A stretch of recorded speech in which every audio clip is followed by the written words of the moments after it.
Hello, everyone. Welcome back to our compassionate weekly accountability meeting. I am so grateful that you are here and taking time out of your Sunday. If you are new, I am Karina Ivar Jacobs, licensed psychotherapist and coach, specializing in parentification and complex trauma. And tonight's topic is part of our attachment styles series. So I hope that you have been tuning in and watching because I have to say that I have received a few questions already, and I'm hoping that you find a lot of insights. If you have any questions at some point, make sure that you post them in the comments. Make sure to let me know where you are joining so that I can say hello. If you're a Self Worth Hub member, make sure that you say hello so that I can see you and track your attendance within our app for a chance to win a gift card. Back to tonight's topic. Tonight's topic is all about fearful avoidant attachment. And these conversations are a sacred space for us to explore the patterns that we didn't choose, but that now are choosing to heal. Fearful avoidant attachment, also known as disorganized attachment, is a style that is often misunderstood, mislabeled, and overlooked, even in healing spaces. So, tonight, I want to validate your experience, clarify the psychology behind it, and gently guide you toward more secure, loving ways of relating. And if you find yourself asking, why do I crave closeness, but sabotage it the moment that I start to feel it very real and close? If that's you, then this video is for you. And let's begin with a reality that might bring you relief. And that is that fearful avoidant attachment is not about a mix of anxious and avoidant traits. Yes, it may look like both on the surface, but it's more than the sum of its part. What sets fearful avoidant attachment apart is the internal conflict, a chronic, confusing tug of war between I need you, please don't leave, and get too close and I will disappear. So it's not just about behaviors, it is motivation. For example, a securely attached person sometimes can act anxiously or avoidantly, and an anxiously attached person may withdraw in a triggering relationship. An avoidantly attached person might feel anxious in rare situations too. But the fearful avoidant, their nervous system is often living in both survival modes at once.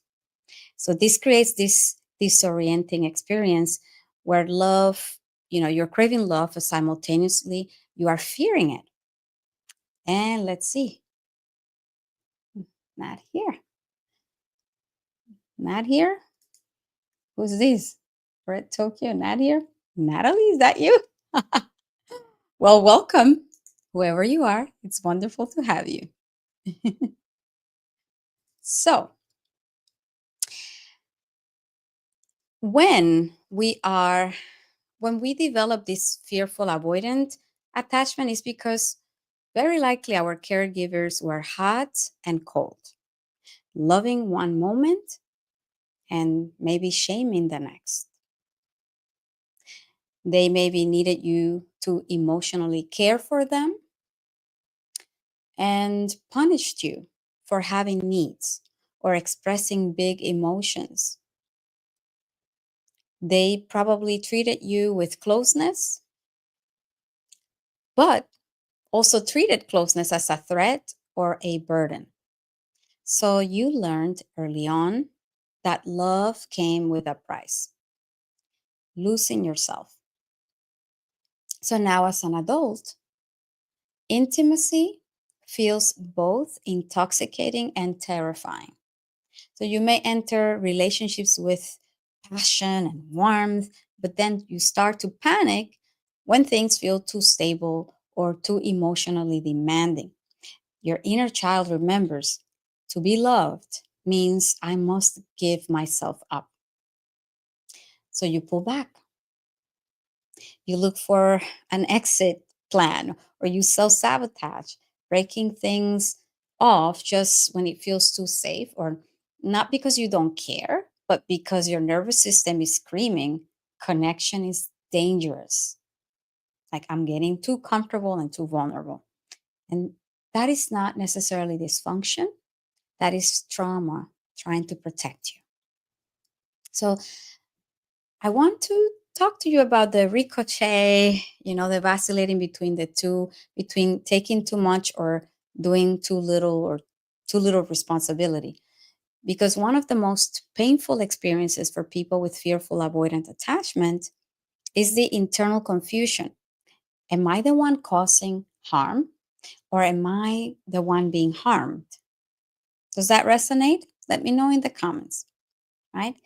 This is because you may bounce between over functioning, meaning feeling like it's your job to fix, to prove, or earn love, and under functioning, pulling away completely, suppressing your needs, and blaming yourself for even having them.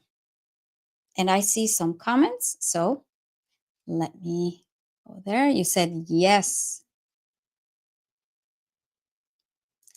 And let's see, Natalie says, what's the difference between trauma protecting me and dysfunction? Well, think about it. Dysfunction stems from a place of, there's something wrong with me. I'm dysfunctional, versus you are looking at yourself with compassion. Like, oh, wow, this is a trauma response trying to protect me. You see, it's not that you are blatantly trying to do this hot and cold dance, but it's the trauma protecting you.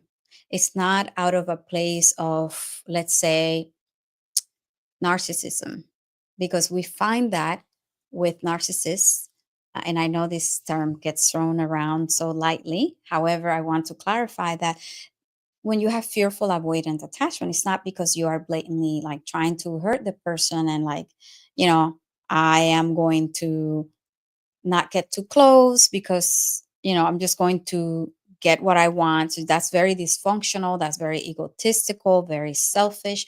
This is more of a trauma response. So that's why your trauma is protecting you in the sense that because of early learned patterns and attachment, now you are equating that with love as an adult. Does that make sense? Okay. And you said, yes, that resonates. It's maddening. Oh, thank you for sharing. Right. The good news is that there's nothing wrong with you. This is a relational condition, meaning that we can heal in relationship with others and not necessarily intimate relationships, but actually with any relationship or communities like our Self Worth Hub with trustworthy people. So you might resonate with this if you have ever felt like you are confused about whether your reactions are valid. That's one that is very common, I find. You are unsure if your partner is toxic or if you are the problem. That may happen in your relationship. You feel overwhelmed by guilt and then overcome by resentment in relationships. And you're desperate for closeness, then desperate to be alone, which is something I find often with some of my clients. And it is exhausting and it's not your fault. Fearful avoidance often haven't been taught how to regulate their emotions or discern between internal wounds or present day reality. So this creates a loop of emotional reactivity, shutdown, and self blame. So this comes up a lot, and I want to differentiate between what makes a fearful avoidant versus an anxious and an avoidant. So let's break it down simply to the best I can. For instance, anxiously attached people tend to focus outward. If they feel bad, they assume something out there must be wrong. They'll seek reassurance and idealize partners and merge into relationships and enmesh, even if it costs them their identity. You see, it's outward.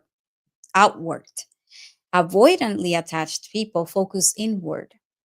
They assume emotions are private and relationships are burdensome, right? So it's almost like a burden. If there's a conflict, they detach and withdraw to protect themselves, right?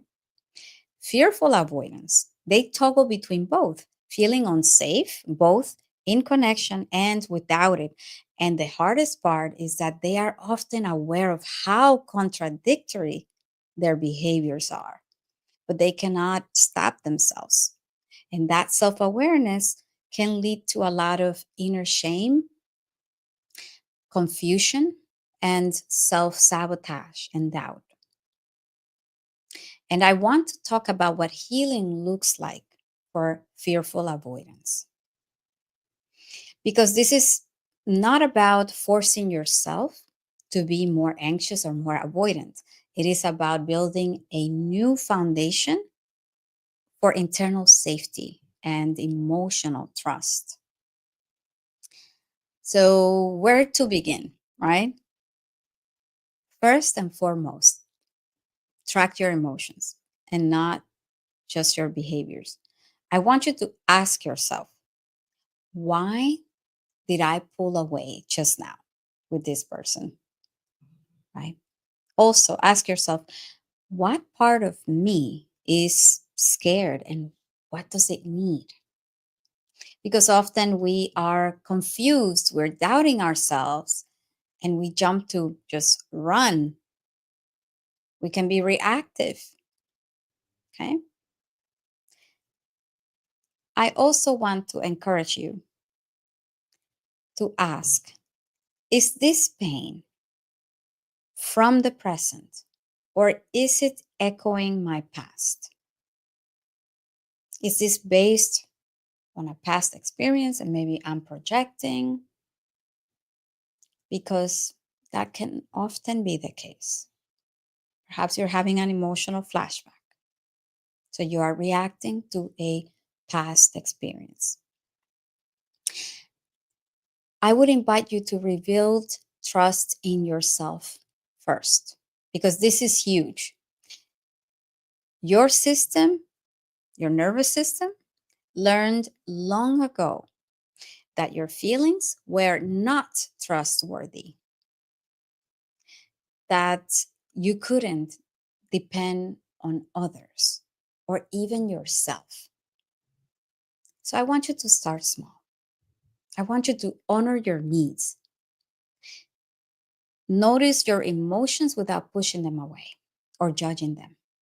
I want you to begin to say, and please write it down. If you want to go grab pen and paper, go ahead. But I want you to say to yourself, I can trust myself to handle closeness and boundaries. Because if you continue to dictate to your brain these very unhealthy thoughts, like I cannot be in relationships, I don't know how to be in a relationship, guess what? This is proven.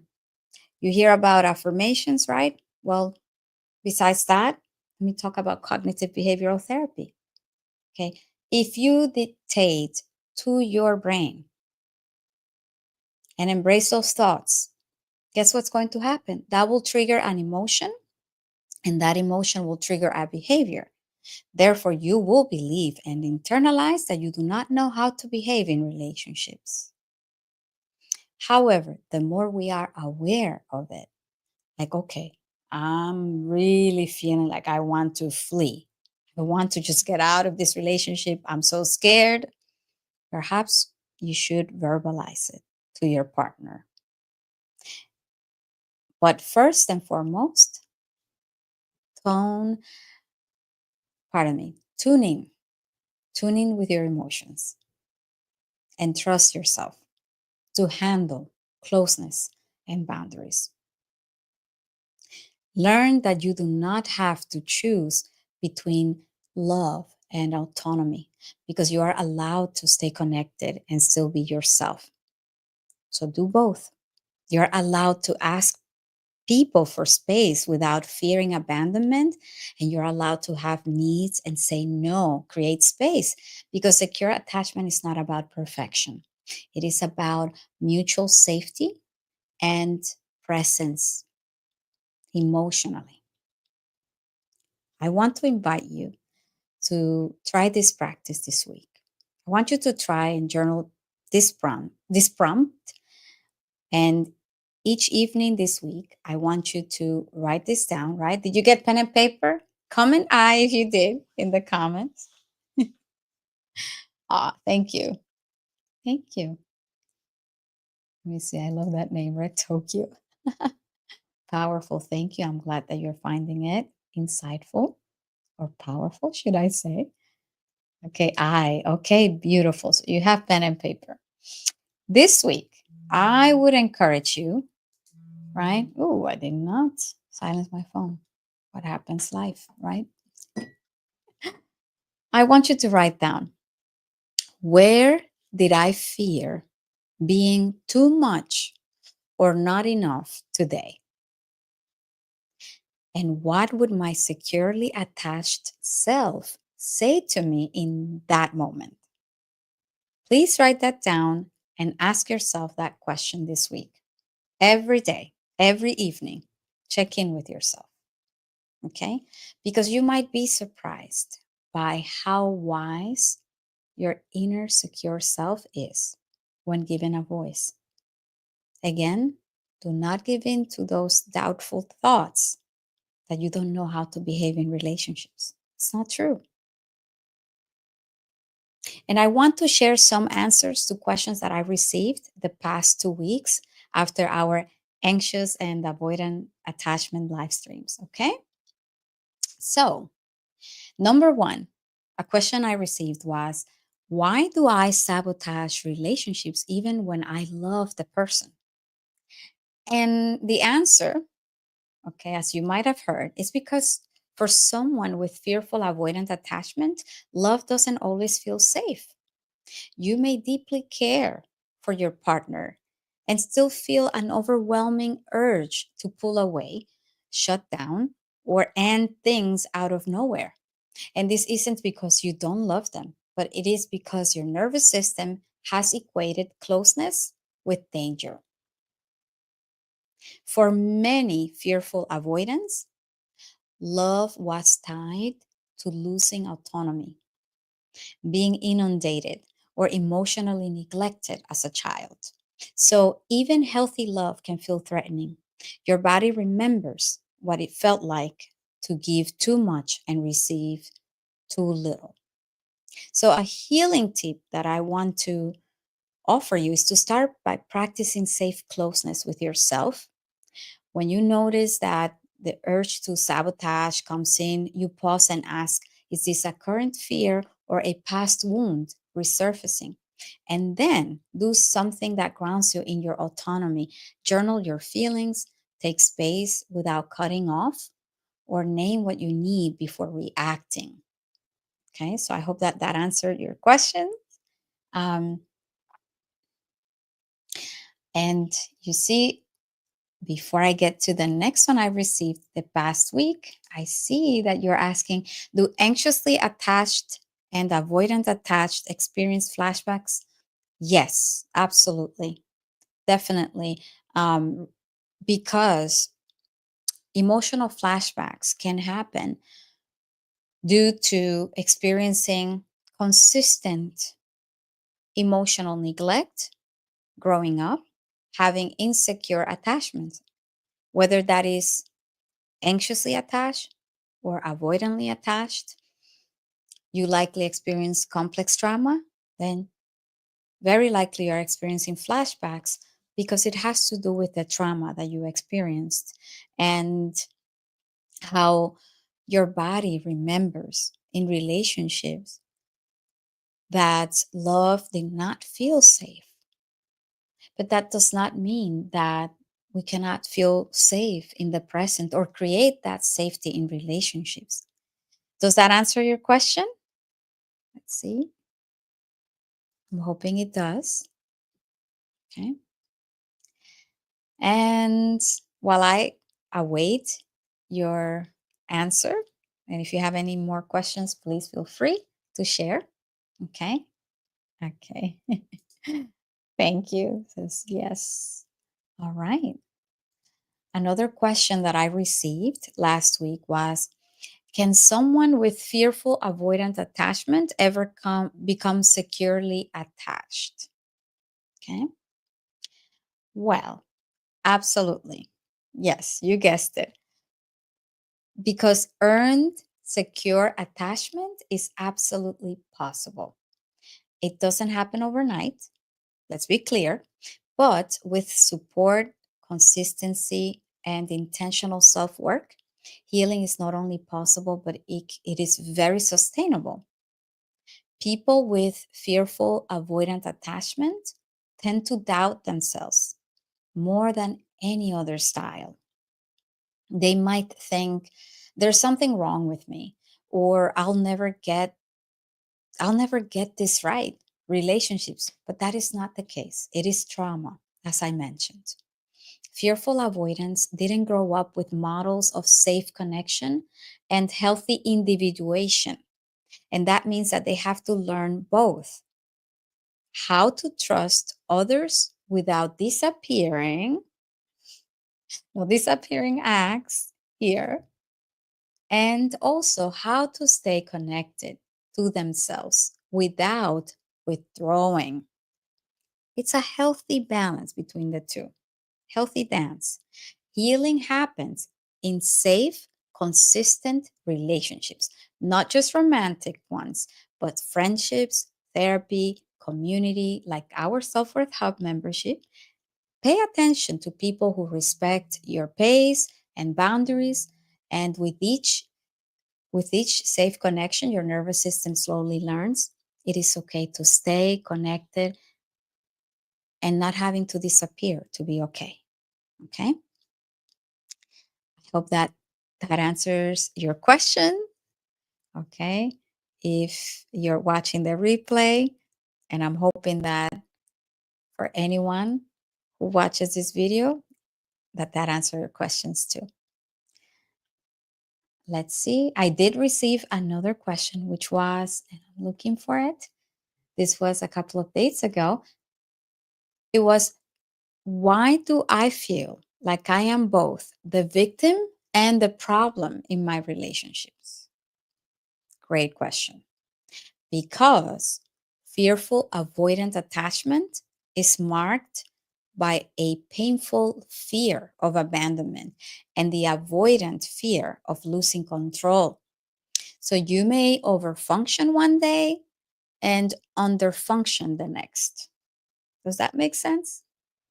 So you may feel like you give too much and then explode with resentment. It's a nervous system toggling between I need to be loved and I need to protect myself. It is this duality, this constant vacillating, bouncing back between the two can feel like you're always in the wrong, like your reactions are too much, and that you cannot trust your own emotional experience. This is actually very common with adult children of dysfunctional families. And this is not a sign of brokenness, it is a sign of someone whose relational needs were chronically invalidated growing up. It is a trauma response, not a character flaw. Again, a trauma response, not a character flaw. So please start validating your own emotional experience and ask yourself, what part of me felt unsafe in that moment? Please write it down. And What did I need that I didn't know how to ask for? What did I need that I didn't know how to ask for? And give yourself space to feel both truths at once, right? I was hurt and I've also reacted in a way that I'm not proud of. Because healing fearful avoidant attachment means learning how to hold complexity without turning it against yourself. You're not broken. You're learning. Does that make sense? Well, and I see, oh, okay, Natalie, you said yes, it does answer my question. Okay, I'm so glad. And if you have any more, feel free to ask since we are approaching the end of our live stream. Okay. If you resonated with tonight's session, please know you are not broken. Fearful avoidant attachment is not your identity. It is simply a nervous system adaptation that helped you survive. And the beautiful thing is that it can be unlearned with care, community, and with consistency. It's not overnight. And that is what we do inside the Self Worth Hub membership. If you want support from women on the same path, healing parentification and complex trauma, learning secure attachment, and building self worth from the inside out, you are warmly invited to join us because you can find the link in the description and sign up before the doors close and you are placed on a wait list in May or after May, should I say. I cannot wait to see you inside if you're not a member yet. Thank you for showing up for yourself, first and foremost, for showing up for your inner child, and for the future you who gets to feel safe in love. Okay? And let's see. I see a question or a comment. Recently, I've been finding my fearful avoidant tendencies interfering with the way I interact in conflicts where I have to defend myself. Yet I feel compelled that I cannot. Is there a reframe or understanding to, I don't know if it cut out?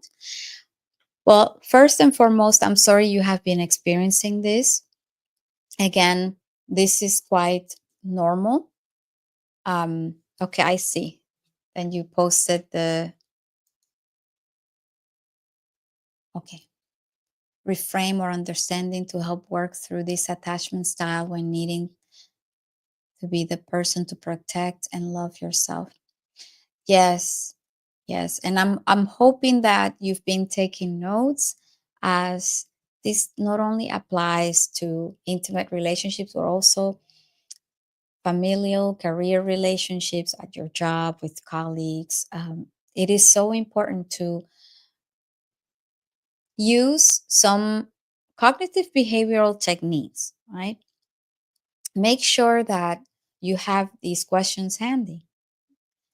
What is the evidence, right? Because let me see, you said recently I find myself, my fearful avoidant tendencies interfering with the way I interact in conflicts where I have to defend myself. Yet I feel compelled that I cannot. Okay. I would encourage you to reflect on what do I feel? Ask yourself, what do I feel right now? Okay. Is there evidence for these feelings and what I'm thinking in this situation? And then what is the evidence against it? Okay. Now, once you take a moment to dissect that, then ask yourself is if it is worth defending yourself with this person or not. And the reason I bring this up is because sometimes we think we have to defend ourselves when we don't with people that it's not worth wasting your time, if you know what I mean.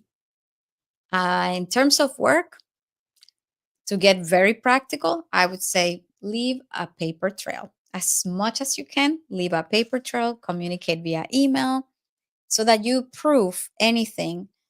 Because I'm not sure if you can provide more context as to how this comes up, that you are, fearful of presenting or, presenting your argument, but then you avoid it.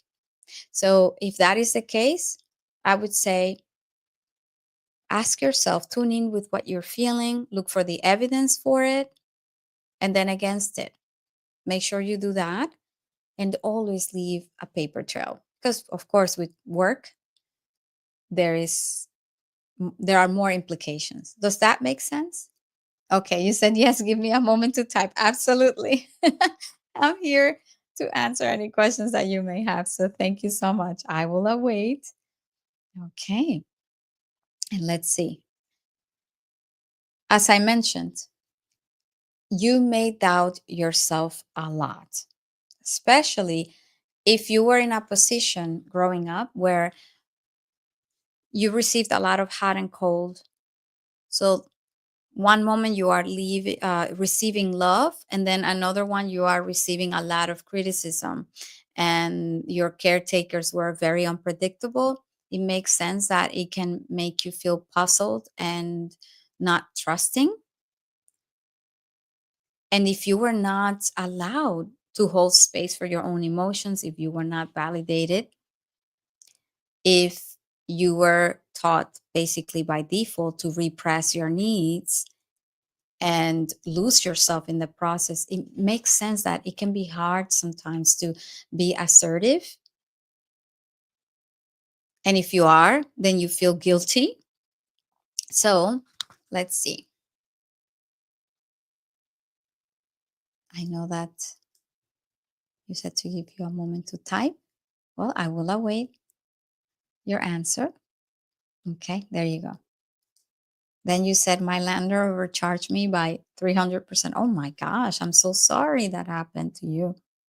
I submitted a rent overcharge complaint with the city during my tenancy. There was a lot of personal conflict with the landlord. Back to the complaint. Okay, let's see.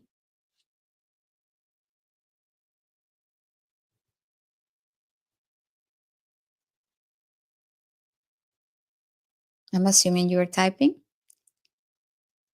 If so, whatever the case is, well, let's see if you continue.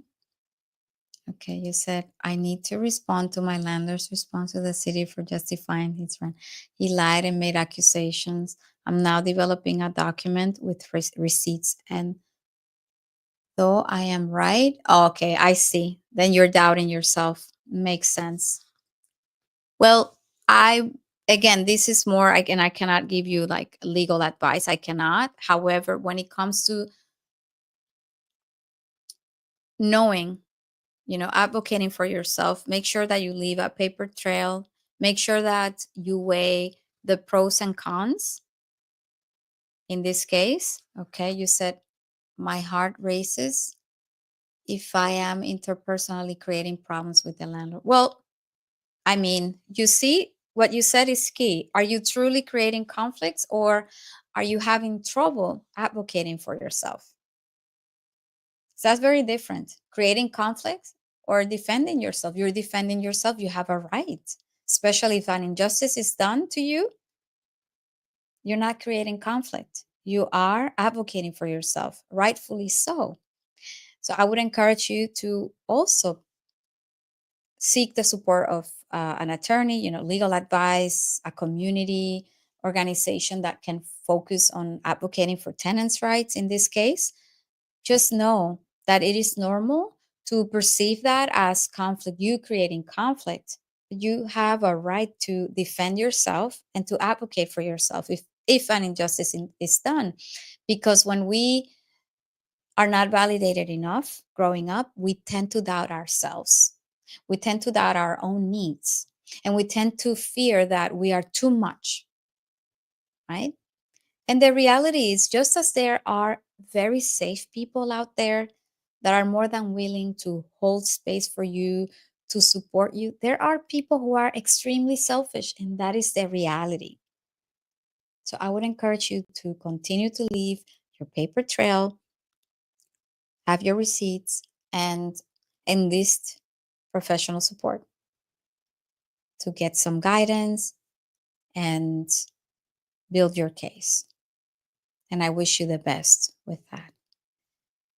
Anyways, in the interest of time, I want to thank you all for being here tonight.